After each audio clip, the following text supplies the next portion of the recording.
بسم اللہ الرحمن الرحیم نحمدہ ونصلی ونسلم علی رسولہ الکریم اما بعد۔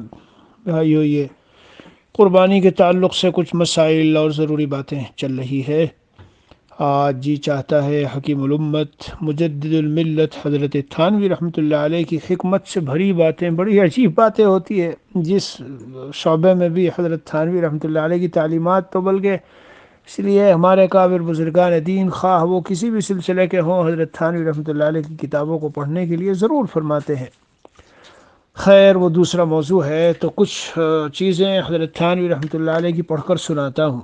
ارشاد فرمایا کہ بعض لوگ محض نادار ہیں، غریب و مسکین ہیں، یا ذخیرے سے زیادہ ان کے ذمہ حقوق العباد ہیں جن کی ادائیگی مقدم ہے، یعنی پہلے اس کو ادا کرنا ضروری ہے، مگر یہ لوگ ان سب حقوق کو نظر انداز اور پس پش ڈال کر محض فخر اور قدیم وضع نبھانے کے لیے، قدیم وضع نبھانے کا مطلب یعنی چونکہ ہمیشہ سے ہمارے ہاں قربانی ہوتی چلی آئی ہے اس لیے قربانی کی پابندی کرتے ہیں، اور پاس ہوتا نہیں تو ادھار کرتے ہیں۔ بعض لوگوں کو دیکھا کہ مردوں تک کے کئی کئی حصے کرتے ہیں اور زندوں کے واجب حقوق مردہ کرتے ہیں، حالانکہ یقینی بات ہے کہ 100 روپے قرض میں ادا کرنا اس سے بہتر ہے کہ ان 100 روپے کے حصے خریدے جائیں۔ ایسی صورت میں حقوق ضائع کرنے کا الزام اور گناہ الگ، اور فساد نیت یعنی تفاخر اور ریا کا گناہ الگ لازم آئے گا۔ میرے عزیزوں کو سمجھے، ہاں یہ مجدد تھانوی رحمۃ اللہ علیہ کی باتیں ہیں۔ مجدد تھے، تجدید جی، اور جو اصلاح کا کام تھا وہ اتنا عظیم الشان کیا، ہر لائن میں، ہر میدان میں، ہر شعبے میں۔ تو یہ باتیں ہم نے تو اپنی آنکھوں سے دیکھی ہے میرے عزیزوں۔ ہند و پاک میں، ہندوستان میں جب رہنا ہوا تو دیکھا بعض خاص برادری کے لوگ، خاندان کے لوگ، گاؤں کے ذرا مکھیا ٹائپ اور بڑے لوگ، تو ان کے ہاں یہ چلا آ رہا ہے بھئی اتنی قربانی اور یہ، اور پھر شام کو اتنوں کا کھانا اور وہ فلاں، اور وراثت بہن کی دبائے بیٹھے ہیں، پلاٹ دوسروں کا دبائے بیٹھے ہیں، اور ضروری کتنی ساری چیزیں، کتنے حقوق ادا نہیں کر رہے ہیں، لوگوں کے قرض روزانہ ادا نہیں کر رہے، جب مانگتے تو کہتے ہیں بھائی تمہیں حالات کا پتہ ہے، ہمارے آج کل حالات نہیں ہیں، پھر تم ہم سے قرض مانگنے آ گئے ہو۔ یعنی جو حقوق ذمے میں لازم ہے ان کو نہیں ادا کریں گے، اور حرام سے بچ کر، جو حرام کسی کا ہے وہ لوٹا دے اور حرام سے بچ جائے، یہ نہیں کریں گے۔ بیوی کا مہر ہے، بہن کی میراث ہے، بھائی کی زمین ہے، یتیموں کے حقوق ہیں، انتقال ہو گئے نہیں دے رہے، لیکن قربانی میں ایسا کریں گے کہ لاکھوں کی قربانی کر ڈالی۔ حضرت تھانوی رحمۃ اللہ علیہ پیارو جو بات فرماتے ہیں وہ کوئی ایسی نہیں ہوائی بات ہو ایسے ہی فضا میں اڑ جانے والی۔ فرماتے ہیں دونوں گناہ ہوئے، ایک تو تم نے جو حقوق ضائع کیے، مالی حقوق کیوں ضائع کر رہے ہو؟ کوشش کر کے جو کچھ پونجی جمع ہے اس میں اس کو ان حقوق کو ادا کرو۔ کسی کے ذمے میں، کسی شخص کے تمہارے ذمے میں پیسے ہیں تو لوٹاؤ۔ اور نمبر 2 دوسرا گناہ وہی جو فساد نیت ہے، تفاخر کے، خاندانی اس طرح سے ذبح ہوتا تھا بس اتنی ہی ذبح کرنے چلا آ رہا ہے۔ آگے حضرت کی عبارت سنیے، یہ قیمتی باتیں ہوتی ہے جو معاشرے میں پھیلی ہوئی، ان کی اصلاح ہے ایسا باقاعدہ۔ میں ہر سال 8 بکرے کرتا ہوں اور اس سال میں نے 12 کیے ہیں، اور بتا رہا ہے اور ادھر ظاہر کر رہا ہے، اور ادھر خوب اس سے جیسے ایک شان ہوتی ہے بس وہ بنا کے رکھنی ہے، حالانکہ بیچارے کی حالت کسی وجہ سے جی ذرا کمزور ہو گئی مگر تیار نہیں۔ ارشاد فرماتے ہیں البتہ کسی کا حق ضائع نہ ہو اور تفاخر اور ریا بھی نہ ہو، البتہ کسی کا حق ضائع نہ ہو اور تفاخر اور ریا بھی نہ ہو، تو نفل و قربانی کا مستحب اور محبت کی دلیل ہونے میں کوئی کلام نہیں۔ محبت کی دلیل اور مستحب یہ تو بالکل بات ہے۔ فرمایا اسی طرح عام مردوں کی طرف سے یا اپنے بزرگان دین کی طرف سے، سمجھو بھائی، اسی طرح عام مردوں کی طرف سے جو اہل تعلق ہے عام، یا اپنے بزرگان دین، مشائخ، یہ میرا فلاں استاذ تھا، یہ میرا شیخ تھا جی، اور فلاں میرے ابا، میری امی اور میرے نانا مجھ سے بڑی محبت کرتے تھے، مرحوم ہو گئے، فلاں گاؤں کا تھا، بڑا تعلق رکھتا تھا، مرحوم ہو گیا، یہ سب آگے حضرت فرماتے ہیں بالخصوص حضور پر نور صلی اللہ علیہ وسلم کی طرف سے قربانی کرنا تو احب المندوبات ہے۔ یعنی مستحب امور میں سب سے افضل اور پسندیدہ ہے، یعنی مستحب امور میں سب سے افضل اور پسندیدہ ہے۔ کر کے دیکھو آپ، اور بہترین جانور خریدو، دل میں کیسا جو محبت کا جوش اور کیسی حضور پاک صلی اللہ علیہ وسلم کی ذات عالی سے قرب دل کے اندر محسوس ہوگا، نور محسوس ہوگا۔ اور میں تو اس نظریے کا آدمی ہوں، اس خیال کا آدمی ہوں کہ سب سے زیادہ مخلوق میں سب سے زیادہ اعلیٰ شخصیت، پسندیدہ شخصیت تو ویسے ہی آپ کے سارے جانوروں میں جو سب سے زیادہ پسندیدہ اور سب سے محبوب اور سب سے اچھا ہو، وہ سب سے زیادہ محبوب حب الخلق کے لیے آپ جتنے حیوانات میں، جانوروں میں جتنا آپ کے پاس ہیں اور سب سے زیادہ آپ کو دل کو محبوب ہے، اسی کو اختیار کرو۔ پھر باقی اپنا درجہ اور بیوی ہے اور والد ہے اور استاد ہے اور یہ ہے خاندان والے، جو سب سے زیادہ آپ کی نظروں میں بھایا ہو، اسے حضور پاک صلی اللہ علیہ وسلم کی طرف سے قربانی کرو۔ ایک عجیب قلب میں ایک عجیب نور بھی محسوس ہوگا، لطف بھی محسوس ہوگا اور قرب بھی محسوس ہوگا۔ تو یہ نبی پاک صلی اللہ علیہ وسلم کی طرف سے فرمانے کو کیسی پیاری تعبیر ہے دل جو ہے وجد میں، روح وجد میں آ جاتی ہے۔ فرمایا بالخصوص حضور پر نور صلی اللہ علیہ وسلم کی طرف سے قربانی کرنا حب المندوبات ہے، یعنی مستحب امور میں سب سے افضل اور پسندیدہ ہے۔ سمجھے میرے بھائیوں؟ آپ کو اللہ نے مال دیا ہے، صاحب حیثیت کیا ہے، کتنا خرچ اڑاتے ہیں بھائی۔ یہاں میں جس ملک میں رہتا ہوں تو یعنی دیندار قسم کے لوگ بھی کہلانے والے، چلو جی سیٹرڈے سنڈے کو باہر ہوٹلوں پہ کھائیں گے۔ اب گھر میں کھاتے تو 50 رین خرچ ہوتے، وہاں 400 رین خرچ کر رہے ہیں۔ ارے تو ایک مہینے کے چلو ہوٹلوں پہ کھانا چھوڑنا ہے اور جو ہے 2000 رین خرچ کر کے ایک مناسب اور اچھا سا بکرا 2500 3000 میں خرید کے اور اس کو قربانی کرنا ہے۔ بہرحال آگے فرمایا اور ان حضرات کے حقوق کا مقتضا بھی ہے، ان سب کے حقوق ہیں بھائی، ہمارے بڑے، ہمارے خاندان کے بڑے، دادا ہیں، والد ہیں، نانا ہیں، نانی ہے، اور اسی طرح ہمارے اساتذہ و مشائخ، ان کے حقوق کا مقتضا بھی ہے۔ آگے قیمتی جملہ حضرت فرماتے ہیں لیکن منفعت جب ہی مطلوب ہے جب اس میں کوئی مضرت نہ ہو، یعنی نفل قربانی منفعت ہے اور حقوق ادا نہ کرنا مضرت ہے۔ تو اگر آپ کے ذمے میں لوگوں کے حقوق ہے مالی اور وہ تو ادا نہیں کر رہے، اور بڑھ چڑھ کے کہ میں حضور پاک صلی اللہ علیہ وسلم کی طرف سے قربانی کروں گا، کرو بھائی قربانی، لیکن پہلے وہ حقوق تو ادا کر لو۔ اور جو لوگ صاحب حیثیت ہونے کے باوجود نہیں کرتے، تو حضرت تھانوی رحمۃ اللہ علیہ فرماتے ہیں، حضرت تھانوی رحمۃ اللہ علیہ کیا فرماتے ہیں ان کے بارے میں کہ حضور پاک صلی اللہ علیہ وسلم نے ارشاد فرمایا، جو شخص قربانی کی وسعت رکھتا ہو اور قربانی نہ کرے وہ ہماری عیدگاہ کے قریب نہ آئے۔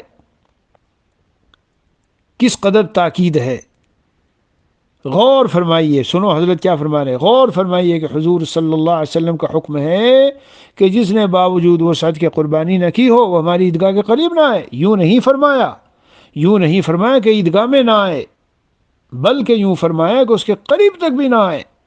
قربانی نہ کرنے والے سے کس قدر نفرت معلوم ہوتی ہے کہ ایسے شخص کو حکم دیا کہ مسلمانوں کی عیدگاہ کے پاس بھی نہ پٹکے۔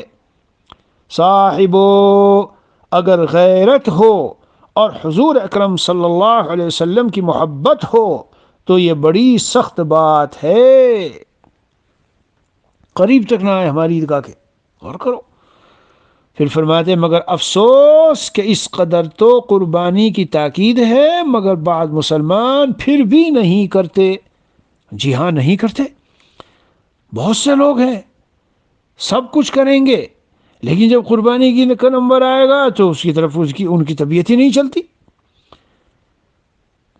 ارشاد فرمایا ایک مقام پر کہ قربانی کی فضیلت اور اس کا ثواب تو اتنا ہے کہ اگر کسی کے ذمہ واجب بھی نہ ہو تو بھی ثواب حاصل کرنے کے لیے قربانی سے نہ چوکے۔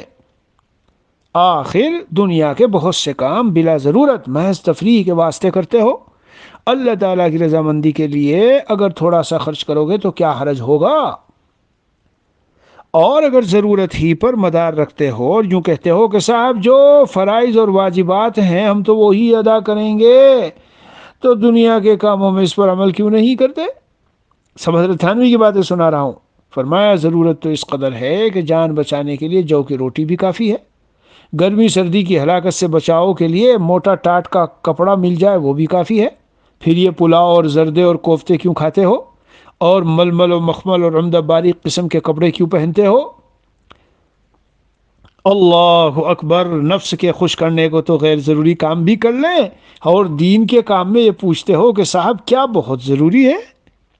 اس کا مطلب تو یہ ہے کہ اگر اس کے چھوڑنے یعنی قربانی نہ کرنے میں بہت بڑا حرج ہے تب تو اس کا اہتمام کرے، ورنہ چھوڑ دے۔ ارشاد فرمایا، پیاری باتیں ہیں، تجدید مجدد جی، اصلاح امت کا بڑا کارنامہ، تو اس لیے باتیں بھی تو ویسی قیمتی موتیوں کے موتی ہوتے ہیں۔ فرمایا اعتقاد درست رکھنے کے لیے تو بے شک ضرور پوچھو کہ قربانی ہم پر ضروری ہے یا نہیں، کیونکہ ضروری کو ضروری اور غیر ضروری کو غیر ضروری کا اعتقاد رکھنا واجب ہے۔ سمجھے میرے بھائیوں؟ میں شرح کر دوں، یعنی اگر ہم ضروری کو غیر ضروری سمجھ لیں اور غیر ضروری کو ضروری تو حدود سے تجاوز ہو جائے گا، یہ نہیں جائز ہے۔ تو یہ تو واجب ہے، لیکن عمل کرنے کے لیے تو یہ پوچھنا کافی ہے کہ کیا اللہ تعالیٰ اس سے خوش ہوتے ہیں؟ اگر یہ معلوم ہو جائے کہ اللہ تعالیٰ اس عمل سے خوش ہوتے ہیں تو بلا تأمل نہایت مستعدی اور رغبت کے ساتھ اس کو کرو۔ بہت سے لوگ دین کی محبت کا دم بھرتے ہیں اور بدنی اعمال نماز وغیرہ میں بڑے چاق و چوبند ہیں، لیکن روپیہ خرچ کرنے کا جہاں وقت آیا تو ہیلا حوالہ کرتے ہیں۔ یہ ایمان کی کمزوری کی علامت ہے۔ ارے عزیزو، باتیں پوری ہوئی۔ اسی میں یوں ہی سمجھ لو کہ پیسہ بچانے کے لیے، چلو بھائی پیسہ بچانے کے لیے وہاں بھیجیں گے فلاں جگہ، وہاں 200 400 میں قربانی ہے، یہاں 2000 خرچ آ رہی ہے، کیا بات ہوئی؟ اللہ کے بندو، اللہ تعالیٰ کی راہ میں خرچ ہو رہا ہے، کوئی تم اپنے خالی ذاتی اور خالی کسی واہیات اور فضول چیزوں میں تھوڑا ہی خرچ کر رہے ہو؟ اور پھر سبحان اللہ، یعنی قربانی میں تو یہاں تک گنجائش دی گئی ہے جی کہ نیت تو رکھو تقرب اللہ کی، نیت تو رکھو قربانی کی، نیت تو رکھو اخلاص والی، لیکن اگر خود بھی کھا لو، خاندانوں کو کھلا دو، رشتہ داروں کو کھلا دو، اور اس میں بھی قربانی ادا ہو گئی۔ تو اس لیے میرے عزیز و توجہ متوجہ اللہ، یعنی توجہ کے ساتھ، اہتمام کے ساتھ اس کو کرنا چاہیے، اور کرے اور ذوق و شوق سے، کچھ دن تک ان کو رکھے، کھلائے پلائے، اٹھائے بٹھائے، ان کے ساتھ شغف کرے۔ میں نے عرض کیا پہلے، دوسری جگہوں میں بھیجنا ٹھیک ہے، بھیجیے جہاں ضرورت ہے اور قربانی کی ضرورت ہے اور لوگ بہت زیادہ محتاج ہیں اور غریب ہیں اور ان کے پاس کھانے پینے کو بھی نہیں ہے اور نہ قربانی وہ بیچارے کر سکتے ہیں جی، تو ماشاءاللہ آپ اپنی بھی کرو، جو واجب قربانی مثال کے طور پہ جہاں آپ رہتے ہیں وہاں کر لو، اور نفلی قربانیاں بھیج دو۔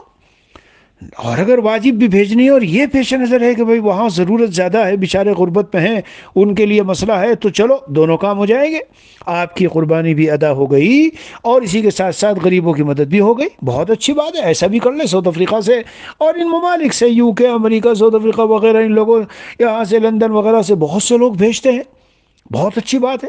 اب یہاں ایک بات عرض کروں، اگر وہاں عید کا دن الگ ہو اور یہاں عید کا دن الگ ہو تو پھر قربانی کب کی جائے گی؟ یہ بھی ایک مسئلہ بعض لوگ پوچھتے ہیں۔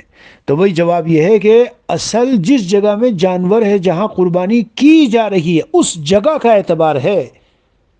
مثلا میں یہاں سے بھیجوں، انڈیا بھیجوں، اور مثال کے طور پر وہاں الگ دن میں قربانی ہو، یہاں الگ دن میں قربانی ہو، تو وہاں جس دن میں قربانی ہے اس دن میں قربانی ہوگی۔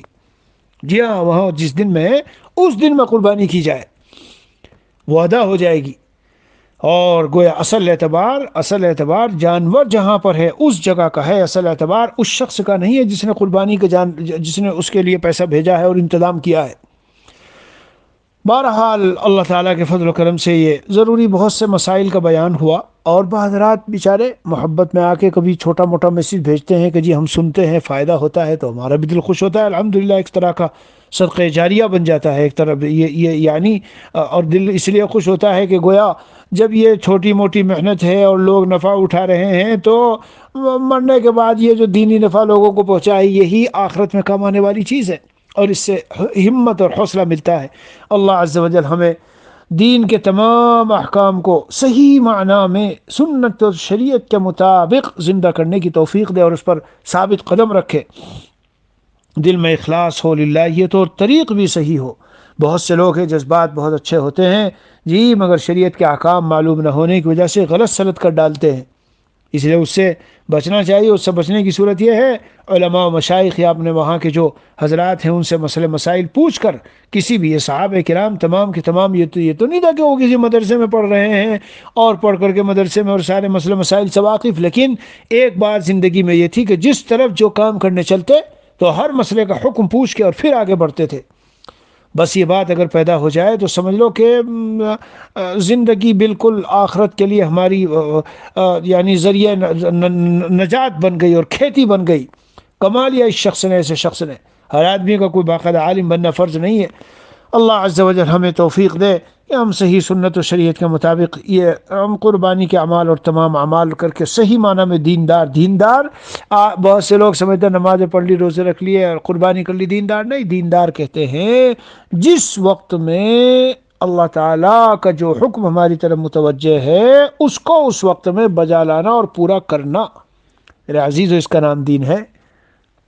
حج کے احکام اور قربانی کے احکام میں نکتہ خاص سمجھایا گیا۔